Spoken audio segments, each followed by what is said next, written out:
Tonight we are looking at the latest results in this year's Washington primary election. Over the past several weeks, people have been able to submit their ballots to vote on who they would like to see in this year's November general election. I voted for the candidates that I felt kind of were in line with the way I believe as a Christian. Definitely feels like a heavy responsibility, and I don't think people take voting as seriously as they should. And as results file in, we're breaking down all the latest numbers for you, including who's leading in each race. And watch parties are being held across the state and here locally as candidates wait to see if they'll advance to the general election. One more day in the 90s, then cooler temperatures move in, but it comes with an elevated fire risk. I'll walk you through red flag warnings tonight. KREM 2 News 10 at 10 begins now with Mark Hanrahan and Jeremy Legoo. Good evening and thank you for joining us for a special edition of KREM 2 News 10 at 10, where we give you more news in less time. I'm Mark Hanrahan. And I'm Whitney Ward. Thank you for being here. We have a lot of Washington races to cover tonight. As part of this year's primary election, we have team coverage tonight to help break down some of those races and share a look into some of the election watch parties here locally. But before we get to the parties and the results, we wanted to share a quick explainer on how winners are decided in the Washington primary. Washington is a top 2 primary state, and here's how that works. Voters will be deciding which candidates appear on the general election ballot in November. So regardless of party affiliation, all of the candidates appear in a single group on the ballot, and the 2 candidates, regardless of party, who collect the highest number of votes will then advance to the general election, which is on Tuesday, November 8th. So it is possible that there will not be a Democrat and a Republican in each race. Now let's get to some of those races tonight, starting off with the race for Washington State Senate, or U.S. Senate rather. This race drew 18 candidates. The incumbent, Patty Murray, is currently leading Republican newcomer Tiffany Smiley by about 22 percentage points, about 55% to about 32%. And the AP is calling this one. Murray and Smiley will face off in November. Here is Tiffany Smiley's reaction to advancing to the general election.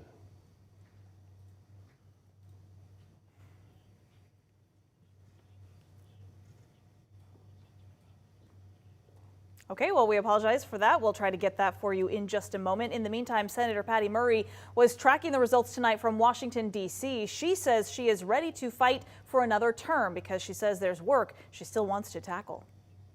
I go to work every day to be a voice and a vote to fight for the people in my state. Obviously, right now, getting our economy strong, lowering prices for families, making sure we fix our supply chain.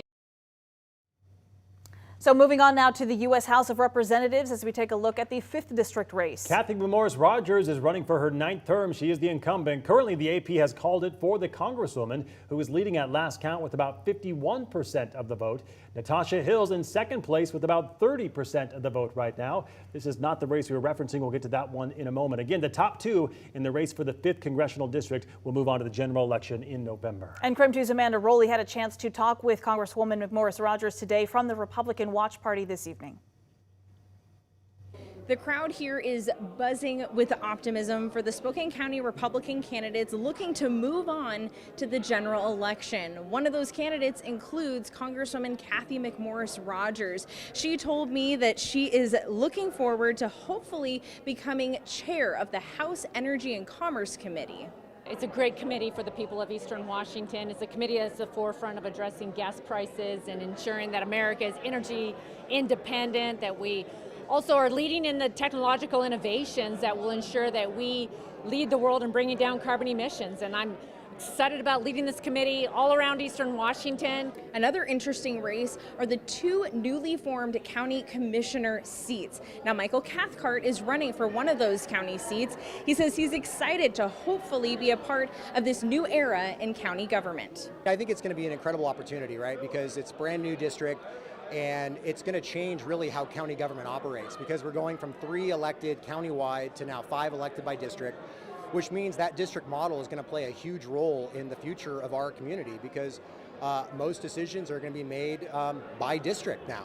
Just a lot of positive energy here tonight as Spokane County Republican candidates now look ahead to the general election. Amanda Rowley, back to you. All right, Amanda, thank you very much. In the meantime, Kyle Simchuk is now live from the Democrat Watch Party. And Kyle, a lot of challengers there tonight. What was the mood there this evening? Well, Whitney, just a lot of excitement. We're on top of Saranac Public House for the Democratic Watch Party.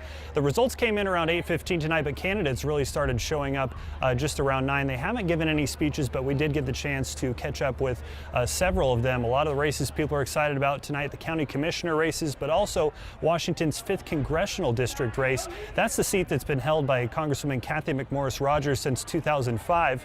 Now, Democrat Natasha Hill, it appears she will challenge McMorris Rodgers come November. She got 33% of the votes tonight, as opposed to Ms. Morris Rodgers with 49. Again, those are just preliminary results. We got a chance to catch up with Natasha Hill to see how she's feeling after these results. I'm elated right now. This is exactly what we've been working super hard for, and the payoff is huge, right? My team and I have really, went the extra mile in terms of fundraising, in terms of working to get out canvas, knock doors, talk to voters.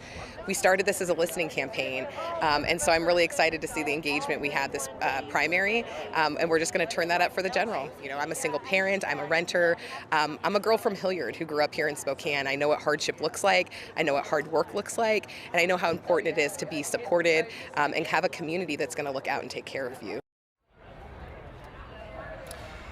And another race people here are excited about tonight is the Spokane County Commissioner. They're adding 3 seats this November election. And looking at some of these results coming in, you have Democrat Maggie Yates leading incumbent Commissioner Al French 45% to 39%. French has been in politics, really. He was elected to the Spokane City Council in 2002. Also tonight, former Spokane City Councilwoman Amber Waldriff, leading City Council member Michael Cathcart. He's also running for County Commissioner. Waldriff leading him 55 to 32. Here's what she had to say about tonight's results. Well, I'm feeling really good. I want to thank the voters for coming out in the middle of a heat wave to vote. And I'm really encouraged. I'm excited about the opportunity to serve the county with these new 5 county commissioner seats, bring a new voice and a new perspective. And yeah, I'm excited to support our voters and make sure we have affordability for our residents here in Spokane County. And as you can imagine, the work is far from over from all these campaigns. While they have their eyes on November, this summer and the next few months, they're really going to be doorbelling, trying to get the message out, trying to get more support. Mark and Whitney, send it back to you. All right, Kyle, thank you very much. And taking a look now at the U.S. House of Representatives, talking about the 4th district race. If we look at the graphic, incumbent Dan Newhouse right now facing 7 challengers total. Right now you can see Dan Newhouse, he is in the lead, but by a very narrow margin. Doug White coming in a close second right now with 26% of the vote.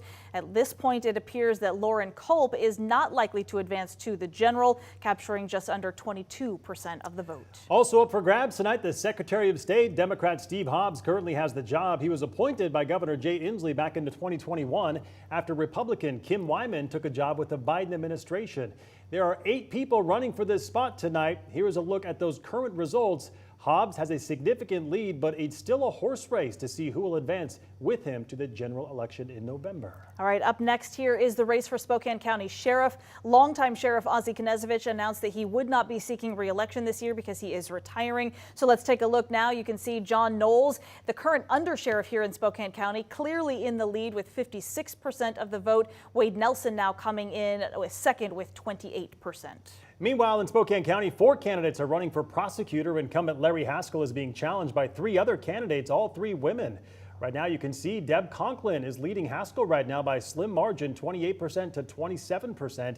Again, the top 2 winners in each race will be advancing to the general election in November. And we are continuing to track election results from all across the state tonight, also on our website, KREM.com. There are some races that we won't get to talk about tonight, so for the latest updates, just text us the word results to 509-448-2000, and we'll send a link to our live election updates tonight. So we're going to take a quick break from the election results. We want to take a look now at the forecast. It's important today. Chief Meteorologist Jeremy Lagoon joining us from the Outdoor Weather Center tonight. Jeremy, finally our excessive heat warning has expired, but now we are contending with this red flag warning. Yeah, and that lasts through the day tomorrow. So just keep in mind, tomorrow is high of fire danger as what we saw today. Right now, wind has calmed down nicely. It's starting to feel real nice, but tomorrow we are back in it with the high fire danger.